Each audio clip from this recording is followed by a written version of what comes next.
명쾌한 해설을 해주실 뉴스 전문가 두 분 스튜디오에 나와 있습니다. 먼저 백성문 변호사 오늘 시간 함께하겠습니다. 안녕하십니까? 어서 오십시오. 자, 이어서 김수민 시사평론가도 나오셨습니다. 안녕하십니까? 어서 오십시오. 이 서해 공무원 피격 사건 소식으로 시작하겠습니다. 지난 2020년 9월 서해상에서 근무 중에 실종된 뒤 북한군의 총격을 받고 사망한 고 이대준 씨 이야기죠. 국방부는 2020년 9월 24일 해당 사건을 두고 북한이 만행을 저질렀다는 발표를 했습니다. 자, 국방부는 북한이 우리 국민을 총격을 가하고 시신을 소각하는 만행을 저질렀다고 발표를 했죠. 우리 군은 다양한 첩보를 정밀 분석한 결과 북한이 북측 해역에서 발견된 우리 국민에 대해 총격을 가하고 시신을 불태우는 만행을 저질렀음을 확인하였습니다. 임무장한 우리 국민의 총격을 가하는 천인공노할 만행을 저지른 북한에 대해서 국방부 장관으로서 규탄하고 북한의 해명과 책임자 처벌을 촉구하는 바입니다. 자, 앞서 언급드린 것처럼 앞서 이 발표는 2020년 9월 24일입니다. 그런데 그로부터 3일 뒤 국방부는 스스로 말을 뒤집었죠. 시신 소각으로 추정이 되며 정확한 사실 확인을 위해서 북한과의 공동조사가 필요하다라는 내용이었습니다. 그리고 지난 16일 국방부는 당시 청와대 국가안보실로부터 답변 지침을 하달받아 시신 소각으로 추정된다는 변경된 입장을 언론에 설명한 것이라고 다시 설명하기도 했습니다. 시신 소각 만행 확인이라던 입장이 소각으로 추정된다는 추정이라는 모호한 말로 바뀐 이유를 두고 문재인 정부 청와대 등 윗선의 개입이 있었던 것 아니냐는 의혹이 불거지고 있는 상황이죠. 그런데 자, 어제 여당에서 이런 주장이 나왔습니다.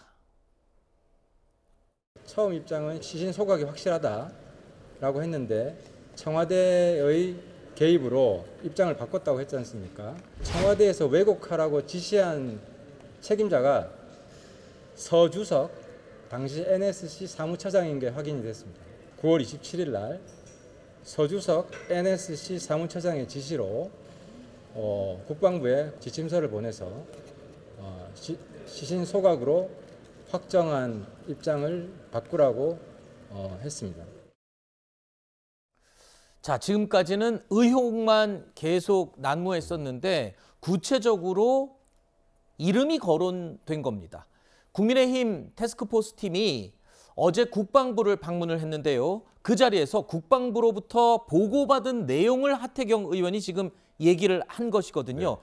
자, 그러니까 이게 그냥 떠도는 얘기도 아니고 국방부에서 보고한 내용을 얘기한 거기 때문에 어느 정도 지금 신빙성이 있는 것인가라는 생각이 듭니다. 일단 통상적으로 어떤 사건이 발생을 했을 때 사건 초기에는 추정이라는 단어를 쓰다가 나중에 확인이 되죠. 네. 근데 이번 사안은 최초에 확정적으로 시신을 불태우는 만행을 저질렀다. 이거는 그러니까 사실관계를 확인했다는 뜻입니다. 네. 근데 그 이후에 3일 후에 갑자기 추정으로 오히려 확인의 정도가 약해진 거잖아요. 네. 이때 이게 좀 논란이 됐었는데 지금 하태경 의원이 이제 국방부를 통해서 확인한 내용이라고 얘기를 하는 건 서주석 당시 국가안보실 사무처장이 국방부에 특정한 지침을 보내서 확정적이 아니라 시신 소각으로 추정된다라고 입장을 바꾸라고 했다는 겁니다. 네. 그렇게 해서 국방부 입장 번복하라는 안보실 공문을 받았다는 걸 국방부가 확인해 줬다.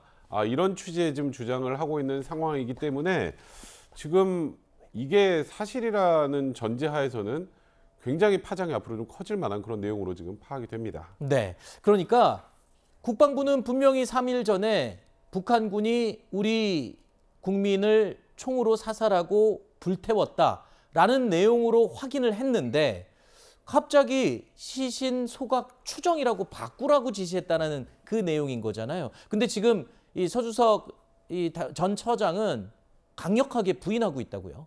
네, 일단은 이제 우리 측, 그러니까 서주석 차장이 입장문을 내서 밝히기로 우리 측, 그러니까 한국 정부를 얘기하는 거죠. 우리 측 입장에 기초를 해서 검토를 하고 조사를 하되 양쪽, 그러니까 남한과 북한 간에 그 주장이 엇갈리는 부분, 다른 부분에 대해서는 좀 더 검토를 하고 조사를 해봐야 된다. 뭐 이런 취지로 얘기를 했던 것일 뿐이다라는 게 이제 서주석 차장의 입장이고요. 그리고 NSC 사무처가 회의 문서를 망으로 배포하는 그런 처지에 있는데 그 상황에서 사무처장이 왜곡 지시를 했다라고 하는 거는 이 체계, 회의 체계라든지 이런 것들에 대해서 오해를 하고 얘기를 한 것이다라고 오늘 입장문을 냈습니다. 네.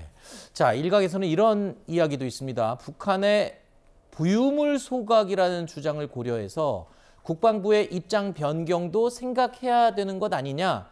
자, 그런데 이게 우리 정부가 해야 할 일이냐. 지금 이 얘기거든요. 그러니까 충격적인 건요. 북한은 우리 남한 국민을 총으로 이 사살을 하고 불로 태운 거를 부유물이라는 단어를 썼어요.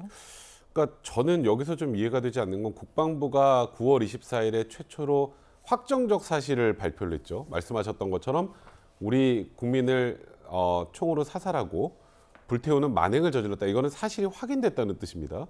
그러면 국방부가 이렇게 사실을 확인한 근거가 당연히 있겠죠. 그죠? 근데 북한에서 부유물 소각이라고 주장을 한다는 이유로 국방부가 확인한 사실을 갑자기 추정으로 번복하는 게 맞는가? 네. 그러니까 국방부가 사실 확인이 미진해서 변경했다면 이해가 되지만 국방부의 발표를 보면 사실상 확정적인 사실로 발표를 했기 때문에 이 확정적 사실을 뒤집을 만한 또 다른 뭔가 내용이 있는 상황이 아니고 북한에서 단지 부유물을 소각했다라고 주장했다는 이유만으로 이걸 추정으로 바꾼다? 이거는 전 개인적으로 좀 납득하기 좀 곤란합니다. 네. 2년 전에 고 이대준 씨가 자진 월북을 한 것이라고 결론을 내렸던 핵심 근거들 가운데 하나는요. 군의 감청 자료입니다. 이 감청 자료와 관련해서도 여당이 어제 새로운 주장을 내놨습니다. 월북이라는 단어는 있었어요? 지금 월북을 의미하는 질의하시는 것들이 사실 다 저희들 그 SI 정보에 관련된 것들인데 단어는 없었지만 정황이 있었다 이 말입니까? 아니면 월북을 의미하는 단어가 있었다는 겁니까? 단어는 있었습니다. 수백 페이지 이상의 방대한 분량인데 월북이라는 표현은 딱 한 문장 나온다. 북한 현장 군인의 답변 중에서 딱 한 문장 나온다.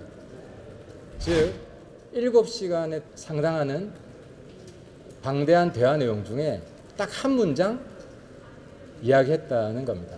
그걸로 월북으로 무리한 결론을 내렸다는 것을 확인을 했고요. 자, SI 자료, 그러니까 북한군 감청 자료, 그런 이 7시간 분량을 대화를 주고받은 내용 중에 월북이라는 단어는 딱 한 번밖에 없는데 그걸 가지고 어떻게 월북이라고 단정을 지었느냐? 너무 무리한 것 아니냐? 지금 이 지적입니다. 네.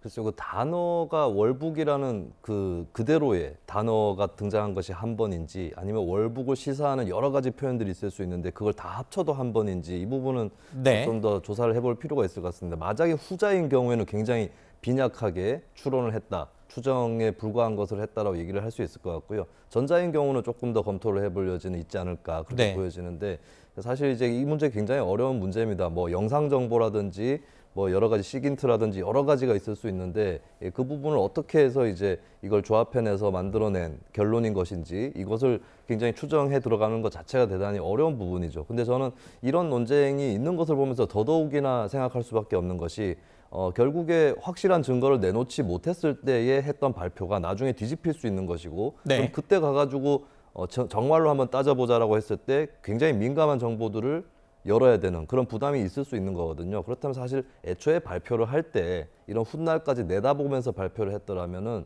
좀 성급한 결론이라든지 또 말할 수 없는 증거에 대한 그 증거들을 말할 수 없기 때문에 결론에 대해서도 좀 신중한다든지 네. 이렇게 했을 수 있지 않았을까라고 하는 좀 안타까운 마음이 들고요. 그리고 이제 국민의힘 쪽도 최근에는 이제 이 문제에 대해서 굉장히 좀 파고드는 그런 모습을 보이고 있는데 당시에도 보면 이제 국방위원이라든지 일부에서 본인들도 국방부 발표를 듣고 이거 월북 맞네 이렇게 얘기하는 의원도 있었고 이런 부분들도 분명히 있었다는 거. 예, 야권에서도 그 당시에 네. 기준에서 야권이죠. 그러니까 여야가 다 같이 제대로 검증을 했었어야 되는 것인데 예, 그런 부분들이 국회에서 많이 부족했다는 느낌이 듭니다. 자, 신중했어야 됐다라는 게 지금 많은 지적인데 이런 생각이 듭니다. 서주석 차장이 네. 북한이 시신을 소각을 했던 걸 확인했음에도 불구하고 소각 추정이라고 얘기를 한 게 그게 바로 신중한 거잖아요. 그러니까 확인된 사실도 확실하게 말을 하지 않고 조심하는 그 자세가 신중한 건데 왜 이 고 이대준 씨의 월북에 대해서는 이렇게 단정적으로 얘기를 한 건지 그 앞뒤가 맞지 않잖아요. 지금 신중하려면 월북 자체를 얘기할 때 신중해야 되는 거 아닌가요? 그러니까 지금 이번 사안이 계속 이상한 건 저희가 물론 SI 관련 정보를 저희가 직접 보고 확인하는 것도 아니고 지금 현재 나와 있는 걸 기초로 해서 저희가 지금 이렇게 평가를 하는 건데 해경이 지금까지 내놨던 증거들을 쭉 다 살펴보면 월북이라고 단정할 수 있는 증거는 없습니다. 사실 그냥 없다고 표현하는 게 맞는 것 같아요. 그렇다면 그때 당시에 왜 이걸 관련해서 월북이라고 단정적으로 평가할 수밖에 없었는지, 그러니까 이제 외부에 뭔가 입김이 있었던 건 아니냐는 얘기가 나오는 것 아니겠습니까? 그러니까 신중이라는 건 지금 소위 말하는 월북이라는 단어 자체가 국민들에게 주는 그런 굉장히 그 불편하고 안 좋은 감정들을 고려할 때는 진짜 확실하지 않으면 함부로 단언해서 쓰면 안 돼요. 네. 오히려 추정이라는 단어를 써야 되는데 나중에 이게 단정으로 바뀌지 않았습니까? 그러니까 지금 현재 나오는 것은 지금 그때 2020년을 기준으로 생각하면 오히려 신중한 것과는 좀 거리가 먼 것 같고 네. 물론 지금 하태경 의원이 얘기했던 그 내용 월북이라는 단어가 한 번 나왔다. 네. 뭐 이것만 가지고 저희가 그건 월북 아니라고 또 단언하기는 어려운 게 알겠습니다. SI 자료를 또 다 들어본 건 아니기 때문에 다른 네. 내용도 있을 수 있거든요. 그건 좀 네. 진짜 지금이야말로 좀 더 이걸 정확하게 국민들이 이해할 수 있게 좀 정리가 좀 돼야 될 것 같습니다. 알겠습니다. 자, 우리 국민에 대해서는 월북이라고 단정적으로 표현하면서 북한의 행위에 대해서는 신중하게 추정이라고 표현하는 자체가 좀 의아하다는 그런 점을 제가 말씀드린 겁니다. 자, 여당은 이대준 씨가 바다 위에서 생존해 있는 동안 문 대통령에게 서면 보고가 이루어졌는데도 대통령의 별다른 구조 지시가 없었다는 공세도 이어갔습니다. 이대준 씨가 생존해 있을 때 대통령에 대한 서면 보고가 있었습니다. 6시 36분 경에 서면 보고가 있었는데 해경에도 대통령이 아무런 지시가 없었다고 했는데 국방부에도 마찬가지로 대통령이 구조 지시가 없었다고 합니다. 구조 지시뿐만 아니라 아무런 지시도 없었다. 그 이대준 씨가 사망할 때까지. 그 당시에 유엔사가 관리하는 판문점 통신 채널이 살아 있었다라는 게 국방부 확인 내용입니다. 그렇다면 북측에 통지문을 보내거나 또는 이 구조를 해달라고 시도를 해볼 수 있는 충분한 환경이 아니었냐. 그런데 얼마 전에 유엔에 이 해명을 한 내용 보면 어떤 대책을 세웠냐라는 걸로 할 때 북한과 원활히 소통할 수 있는 통신선 복구 뭐 이런 걸 얘기한 걸로 저는 기억나거든요. 근데 이때는 이미 통신이 가능할 때였잖아요. 네, 맞습니다. 그래서 이제 이 부분이 오히려 또 앞으로 논란이 될 가능성이 많은데요. 이 사고 당일, 그러니까 9월 20일, 2020년 9월 2일 6시 36분, 오후 6시 36분쯤에 문재인 대통령이 이와 관련된 서면 보고를 받았다고 하고 실제로 공무원 이 씨를 총격 살해 후 시신을 불태웠던 시간은 그로부터 3시간 4분 후입니다. 그러니까 3시간 정도의 생존 상태가 있었죠. 근데 이제 국민의힘의 주장에 하면 일단 서면 보고가 받은 건 맞는데 그 이후에 아까 말한 것처럼 살아있는 통신선을 통해서 뭔가 이 씨를 구조하려는 노력이나 또 이런 것들에 대해서 구조를 그러니까 요청할 것을 지시했거나 이런 지시 내용 자체가 지금 전혀 없었다라는 게 지금 여당의 주장인 상황입니다. 그래서 이에 대해서는 만약에 당시 청와대에서 어떤 이 3시간 동안 했던 어떠한 그런 구조를 위한 뭐 북한의 협조를 요청했든지 하는 내용들이 있다면 이건 적극적으로 오히려 반박을 해야 될 부분이고 이 3시간은 앞으로 어찌 보면 이 사건에서 굉장히 중요한 쟁점으로 떠오를 수도 있는 그런 상황입니다. 네. 고 이대준 씨 유족 측은 문재인 대통령이 별다른 구조 조치를 하지 않은 것에 대한 진실 규명을 촉구하고 있습니다.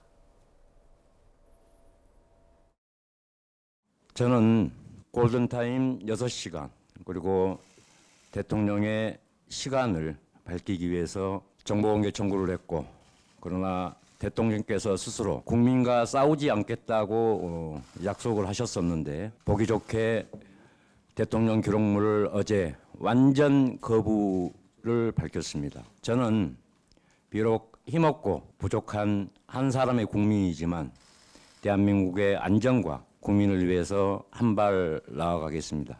문재인 대통령이 보고 나고 나서 그동안 죽을 때까지 6시간 동안 무엇을 했는지 대한민국 정부와 문재인 전 대통령께서 무엇을 했는지 저희들은 계속 외칠 것입니다. 1년 9개월 만에 수사 결과를 뒤집은 것을 두고 해경 내부의 후폭풍도 지금 만만치가 않습니다. 해경청장을 포함해서 간부 9명이 오늘 일괄 사의를 표했어요. 네, 그것은 이제 앞서서 했던 성급하고 섣불렀던 발표에 대한 책임이라고 봐야 될 것 같고요. 오늘의 이 일을 이제 반면교사로 많은 공무원들이 좀 삼기를 바라겠습니다. 그러니까 과거에 이제 신중하게 발표를 하고 혹은 유보를 하고 이렇게 했었어야 될 일을 이제 결국에는 번복을 하게 된 것이잖아요. 번복이라는 것은 분명한 것이거든요. 그러면 이제 그때 잘못 발표했던 거에 대해서는 어떻게 할 거냐? 당연히 이 질문이 나오는 것이고 거기에 대해서 책임을 질 수밖에 없는 그런 상황까지 도달을 한 것입니다. 그렇기 때문에 저는 차차 계속해서 나아져 왔고 앞으로도 나아질 것이라고 보는데 공무원들 입장에서 어떻게 하는 것이 적절한 처신인지 네. 그리고 부적절하게 했을 때 나중에 어떻게 되는 것인지 이런 부분에 대해서 분명히 교훈을 남겨다 주는 그런 일이라고 생각합니다. 지금 일단 해경 간부들 9명이 일괄 지금 사의를 표했는데 지금 이게 시작에 불과합니다. 그렇죠? 지금까지 알려진 바에 의하면 경찰도 해경도 누군가가 이 결론을 내려놓고 그거를 읽으라는 대로 읽었다고 지금 얘기를 하는 상황이잖아요. 그렇다면 지금 저 일괄 사의가 이제 시작 아니겠습니까? 일괄 사의로 끝이 날 수 있는 사안 자체가 아니죠. 그렇죠. 지금 말씀하셨던 것처럼 그때 당시에 부족한 증거가 지금 툭 튀어나와서 그때는 월북이라고 단정했습니다만 지금은 아닙니다가 아니고 그때하고 지금하고 증거는 변한 게 한 개도 없습니다. 그런데 결과가 완전히 달라진 상황 아니겠습니까? 그러면 그때 왜 그런 결과를 발표를 하게 됐는지 지금 말씀하셨던 것처럼 외부의 압력이 있었다는 여러 가지 보도들도 있긴 합니다만 아직 확정된 사실관계가 아니기 때문에 그때 당시 왜 이렇게 증거상으로 부족했음에도 불구하고 월북이라는 단정적 표현을 해야 했는지에 대한 진상규명이 앞으로 더 중요하게 남은 그런 이슈라 봐야 될 것 같습니다. 알겠습니다.